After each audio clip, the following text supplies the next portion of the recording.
नमस्कार प्यारे विद्यार्थियों, जुड़ जाइए आपकी अपनी आज क्लास में। इस क्लास में आज हम पढ़ेंगे संख्या। तो नमस्कार सभी बार एक बार हमारे प्यारे दोस्तों को नमस्कार, जुड़ जाइए अपनी क्लास में। आज हम पढ़ेंगे संख्या के बारे में। संख्या क्या है, संख्या के प्रकार पढ़ेंगे। आज का हमारा मुख्य विषय रहेगा संख्या।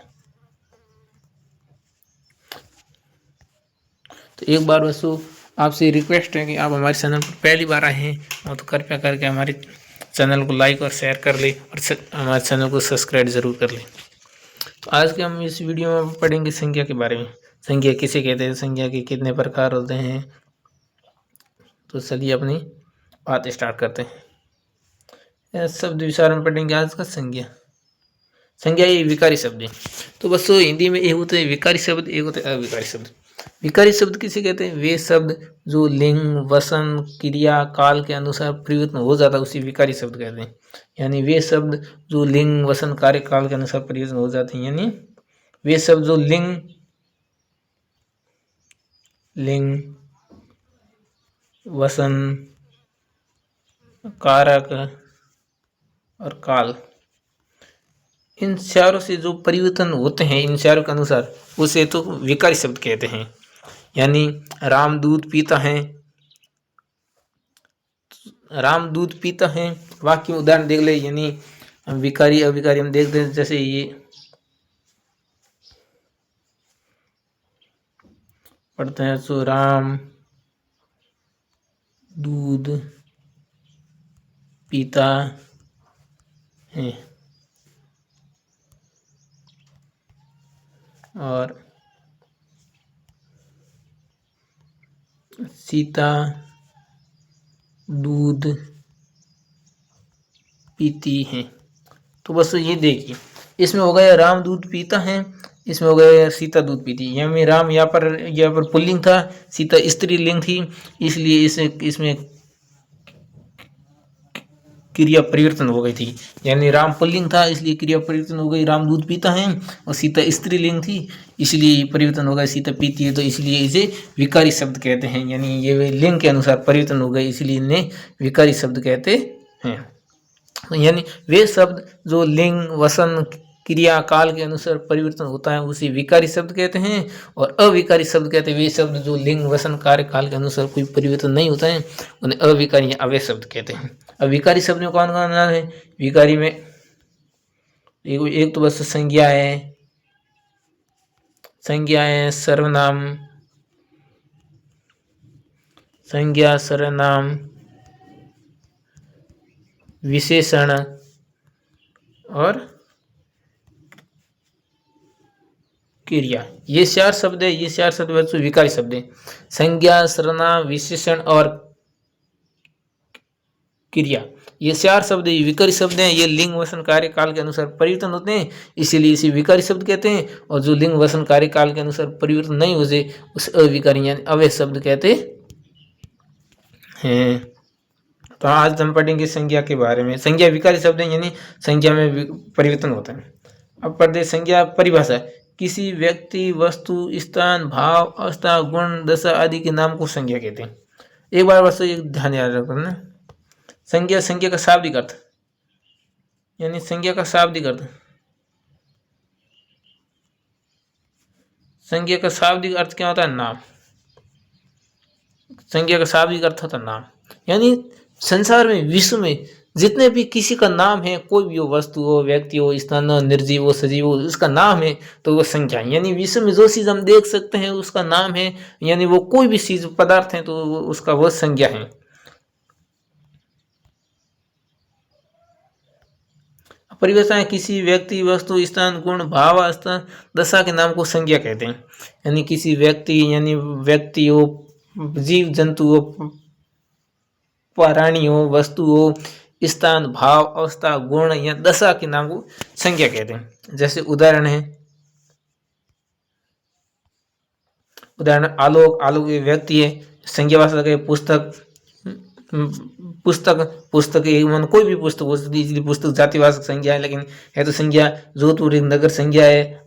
दया एक भाव है, बचपन भाव है, मिठास एक विशेषण है, गरीब ये आदि ये सब क्या है? ये सब संज्ञा शब्द हैं। अब संज्ञा के कितने भेद होते हैं? मुख्य रूप से हिंदी में संज्ञा के 3 ही प्रकार होते हैं, अंग्रेजी में 5 प्रकार होते हैं, लेकिन हिंदी में मुख्य रूप से संज्ञा के 3 प्रकार होते हैं।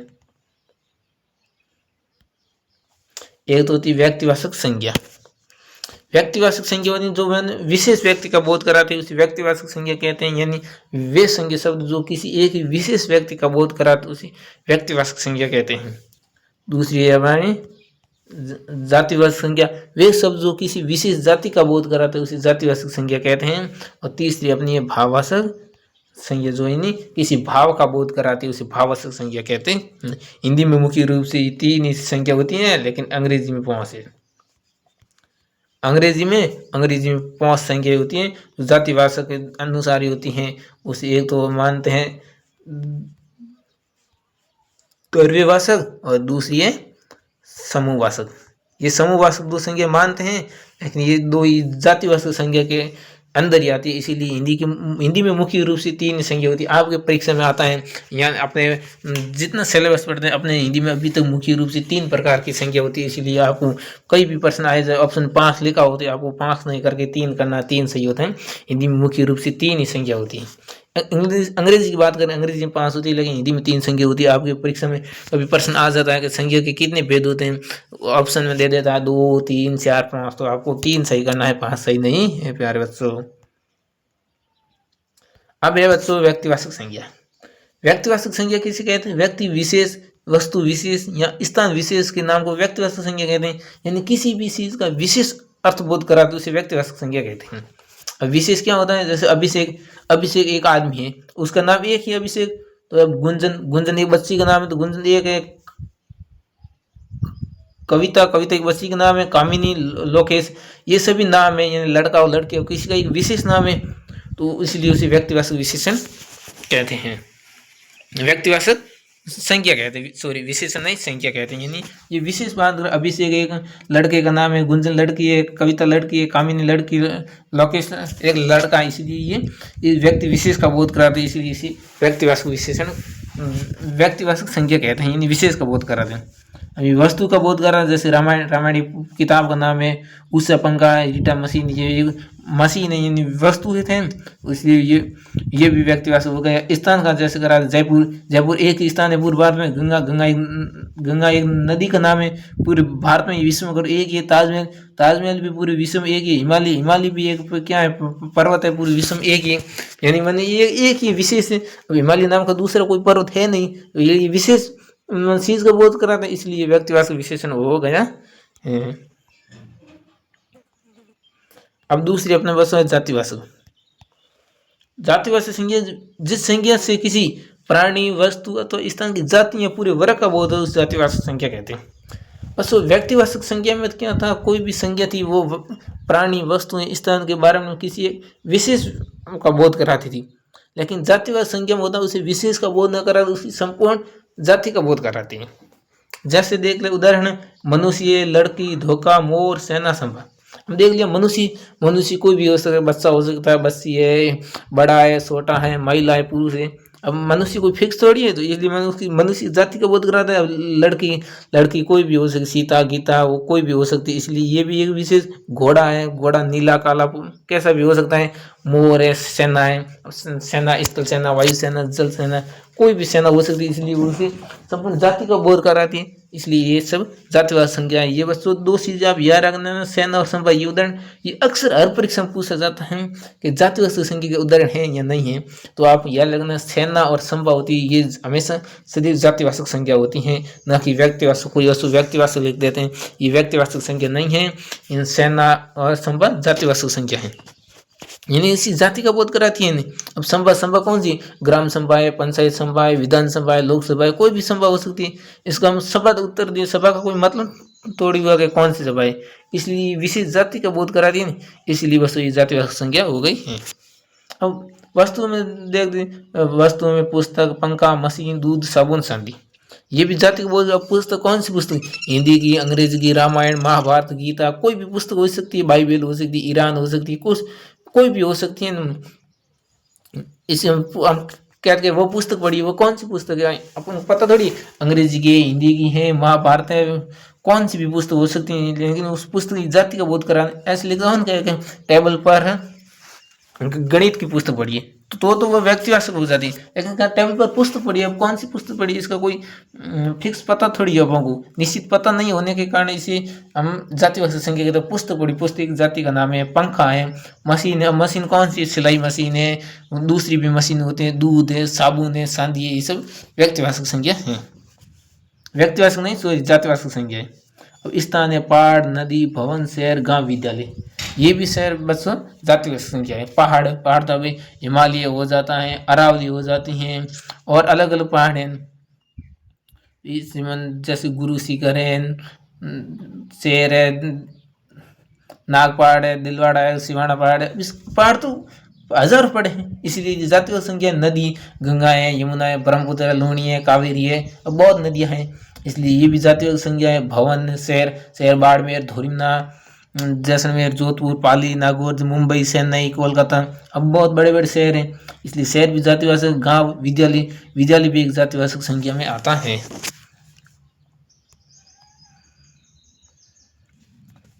अब प्यारे बच्चों हैं अपनी भावात्मक संज्ञा। किसी वे शब्द जो किसी भाव अवस्था, गुण अथवा दशा के नाम का बोध करा तो भावात्मक संज्ञा कहते हैं।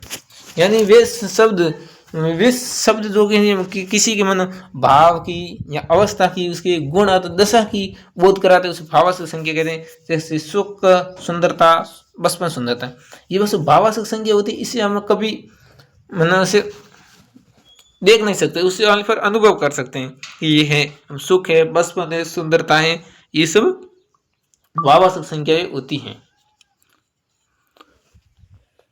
और भी इसके उदाहरण देख लेते हैं, जैसे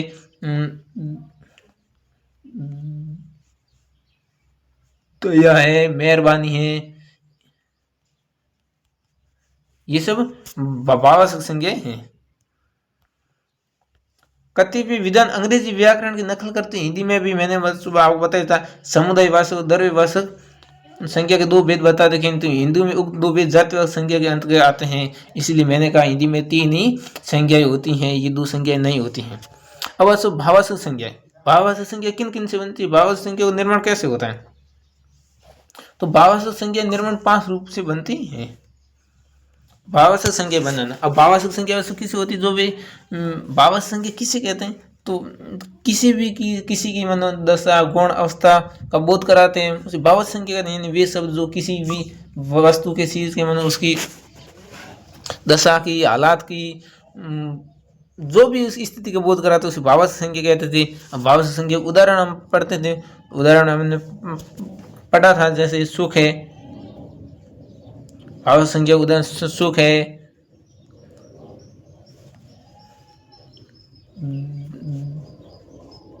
तो यह है, और बचपन है,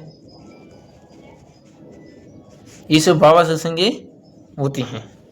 अब भावात्मक संज्ञा किन किन से बनती है, तो वह भावात्मक संज्ञा मुख्य रूप से 5 प्रकार से बनती है। जातिवाचक से, सर्वनाम से, विशेषण से, क्रिया से और कुछ अव्यय पदों से भावात्मक संज्ञा बनती हैं। जातिवाचक संज्ञा से भावात्मक संज्ञा बनती है, संज्ञा से भी भावात्मक बनती है, सर्वनाम से भी भावात्मक बनती है, विशेषण से भी भावात्मक बनती है, क्रिया से भी भावात्मक बनती है और अव्यय से भी भावात्मक बनती है। यानी 5 प्रकार से भावात्मक संज्ञा बनती है। अब क्या सर्वनाम, विशेषण, क्रिया, अव्यय क्या होता है, ये बस हम और आगे पढ़ेंगे, लेकिन अभी हम पढ़ते भावात्मक संज्ञा के बारे में। तो अब ये मुख्य रूप से 5 प्रकार से बनती हैं। उदाहरण देख लेते हैं। जातिवाचक संज्ञा वो भावात्मक संज्ञा से बनती है, यानी भावात्मक संज्ञा एक तो जातिवाचक संज्ञा से बनती है, जैसे ता प्रत्यय के मेल से मानव, मानव मैंने बस बताया था आपको पहले, ये देख लीजिए, ये मनुष्य, मनुष्य को या मानव को, ये बस मनुष्य को या मानव को एक ही बात है, मनुष्य मानव है तो बात एक ही, तो ये तो जातिवाचक है। और इस जातिवाचक से मैंने कहा भावात्मक संज्ञा बनती है, तो ये देख ली, ये ता प्रत्यय लगाया, मानव से मानवता बन गई, मित्र से मित्रता बनी, प्रभु से प्रभुता बनी, पशु से पशुता बनी। अब आपको एक कह देते गाय, गाय एक वस्तु है तो पशु, लेकिन गाय एक विशेष का नाम हो गया, विशेष वर्ग का बोध कराते हैं, इसलिए ये तो हो गया व्यक्तिवाचक संज्ञा। बस वो गाय तो है व्यक्तिवाचक संज्ञा। लेकिन हम बात करते हैं एक पशु की। अब पशु कौन है? पशु गाय भी हो सकती है, भैंस हो सकती है, बकरी है, भेड़ है, ऊंट है, कोई भी हो सकता है पशु। इसलिए पशु तो क्या हो गया? पशु जातिवाचक संज्ञा हो गया, जातिवाचक संज्ञा हो गया। और मैंने बताया जातिवाचक संज्ञा से ही भाववाचक संज्ञा बनती है, तो यानी पशु ये हमारे जातिवाचक संज्ञा था, और पशु से ता प्रत्यय लगाया था तो ये पशुता बन गई थी भाववाचक संज्ञा, यानी पशुता ये भाववाचक संज्ञा है। मैंने कहा भाववाचक देख नहीं सकते, तो पशुता पशुता हम कोई देख नहीं सकते, लेकिन उससे अनुभव कर सकते हैं या उस समझ सकते हैं, यानी पशु से पशुता बनी, ये भाववाचक संज्ञा है। अब भाववाचक संज्ञा कैसे बनती है? उसमें भी प्रत्यय लगाया जाता है, उपसर्ग लगाया जाता है, लिंग बदलते हैं, ऐसे मतलब भाववाचक संज्ञा बनती है। भाववाचक संज्ञा है वो जातिवाचक संज्ञा से भी बनती है, सर्वनाम से बनती है, क्रिया से बनती है, विशेषण से बनती है, अव्यय से बनती है।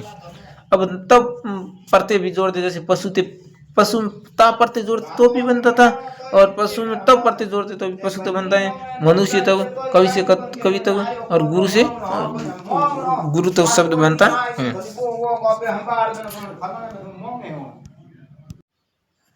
और बस ये गुरु तब, तो हम बस एक हम पढ़ा था, ये एक तो पशु तो पढ़ा था, एक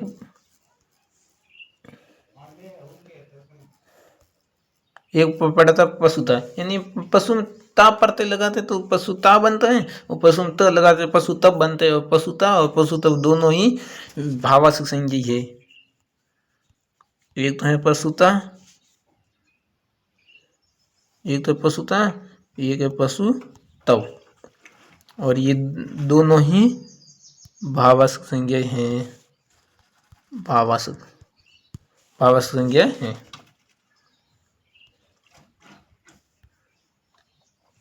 अब ये पन प्रत्यय लगाने से, जैसे लड़का से लड़कपन बना, और बसा से बचपन बना, और बचपन मैंने बसाया था, बसा एक क्या है? बस जातिवाचक संज्ञा है, और जातिवाचक संज्ञा से ही मैंने पन प्रत्यय लगाने से बचपन भाववाचक संज्ञा बना। अप्रत्यय लगाने से शिशु में अप्रत्यय लगाया तो से बना, गु से गोरा बना, विभु से व्यव बना, ये संधि का नियम से। ई भक्ति में भक्त में ई प्रत्यय लगाए तो भक्ति बना, नौकर में ई प्रत्यय बड़ी ई लगाई नौकर बना, शोर से शोरी बना।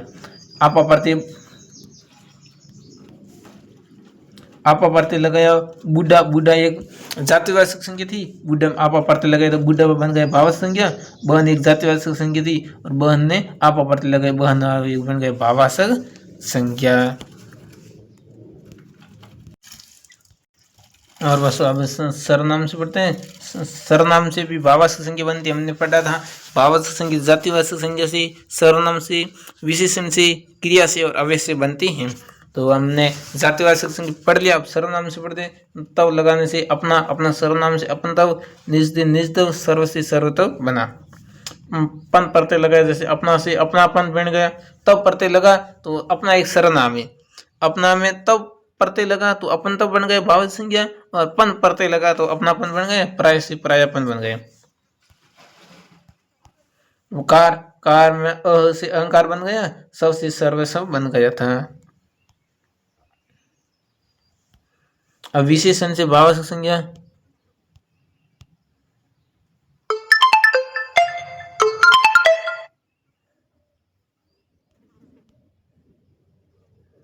उस विशेषण से भाववाचक संज्ञा बनती आई। जैसे सांप से सपाई बना,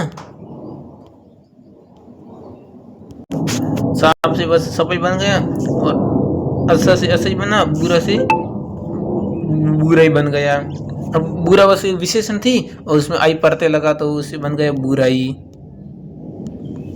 खास से खटास, मीठा से मिठास बन गया। ता प्रत्यय लगाए, उदार से उदारता बन गई, वीर से वीरता बन गई, सरल से सरलता बन गई। ये प्रत्यय लगाए, मधुर से माधुर्य बन गया, सुंदर से सौंदर्य बन गया, स्वस्थ से स्वस्थ बन गया था। पन से खटापन, पीला से पीलापन, तब प्रत्यय लगाया, वीर से वीरता बन गया, ई से लाल से लाली बन गई थी। लाल क्या है, लाल एक विशेषण था, उसमें ई प्रत्यय लगाया तो लाली बन गई। लाली एक वस्तु भाववाचक संख्या हो गई थी। अब वस्तु क्रिया, क्रिया से भी भाववाचक संख्या बनती है। खेलना, अप्रत्यय माने खेलना से खेल बन गए, लूटना से लूट, जीतना से जीत। अब बस आ जा जीतना। जीतना एक क्या है, जीतना एक क्रिया है। जीतना क्या है, जीतना एक क्रिया है, लेकिन इस अप्रत्यय लगाता है तो जीत बनती है। जीत एक भाववाचक संख्या है। मैंने कहा जीत अनुभव नहीं कर सकते, इसे देख सकते हैं, यानी हम जीत गए थे, इस स्पष्ट हो सकता है, इसलिए ये मैंने देख सकते थे, अनुभव कर सकते थे, इसलिए जीत हो गई। ई से हंसना से हंसी बन गई।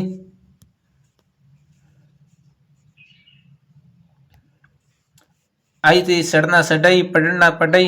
अब तो लिखना से लिखाई। लिखना एक क्या, लिखना क्रिया है, लेकिन लिखना में आई प्रत्यय जुड़ा तो लिखाई बन गए। लिखाई एक भाववाचक संज्ञा हो गई। आवट से, जैसे बना से बनावट, थकना से थकावट, लिखना से लिखावट, आव से सुनना से सुनाव।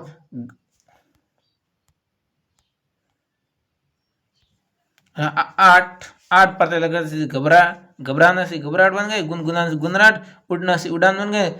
न से लेना देना, न प्रत्यय जुड़ा, लेना देना बन के लेन देन, खाना खाना बन गया। अब उसमें मैंने पढ़ा आपको अव्यय से, अव्यय से भी भाववाचक संख्या बनती है।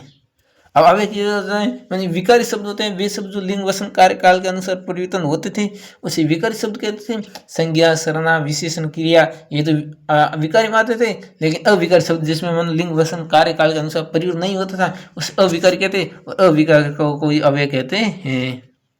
अविकारी को या अव्यय को बस एक ही बात है। तब ई भीतर से भीतरी, ऊपर से ऊपरी, दूर से दूरी बन गया। ये प्रत्यय लगा तो समीप से समीपी बन गया। एक प्रत्यय जुड़ा तो परस्पर से पारिपारिक, और व्यवहार से व्यवहारिक बन गए। ता प्रत्यय जो निकट से निकटता, शीघ्र से शीघ्रता बन गए। तो इसी प्रकार हमारी भाववाचक संख्या 5 प्रकारों से बनती है वसु। तो वसु आज हमने क्या क्या पढ़ा उसका एक बार फिर से रिवीजन कर लेते। तो भाववाचक संख्या पढ़ी थी। संख्या का शाब्दिक अर्थ नाम होता है। परिभाषा किसी व्यक्ति, वस्तु, स्थान, गुण, भाव आदि के नाम को संख्या कहते हैं। हिंदी में संख्या मुख्य रूप से 3 प्रकार की होती है। पहली वस्तु व्यक्तिवाचक होती है, दूसरी जातिवाचक होती है, तीसरी भाववाचक संख्या होती है। व्यक्तिवाचक संख्या से किसी एक विशेष व्यक्ति का बोध होता था, जैसे राम, मोहन, सीता, गीता, सब व्यक्तिवाचक विशेष व्यक्तिवाचक से। हिमालय थी, बाड़मेर था, मुंबई, जयपुर, दिल्ली से नहीं। और वस्तु जातिवाचक संख्या वे शब्द जो उसी किसी भी चीज का संपूर्ण जाति का बोध कराते थे उसी जातिवाचक संख्या कहते थे। और जैसे लड़का, महिला, पुरुष, जिला, पर्वत, स्टेट सभी जातिवाचक संख्या थी। और फिर आते भाववाचक संख्या जो उस भाव का बोध कराती थी वो भाववाचक संख्या कहलाती। बचपन, मिठास, ये भाववाचक संख्या थी। भाववाचक संख्या 5 प्रकार से बनती है। जातिवाचक संख्या से भाववाचक बनती है, सर्वनाम से भाववाचक बनती है, क्रिया से भाववाचक बनती है, विशेषण से भाववाचक बनती है, और अव्यय से भी भाववाचक संख्या बनती है। ये वस्तु अपना इतना पढ़ लिया। आगे का अपन टॉपिक सर्वनाम वो पढ़ेंगे अगली वीडियो में। तब तक के लिए धन्यवाद, नमस्कार।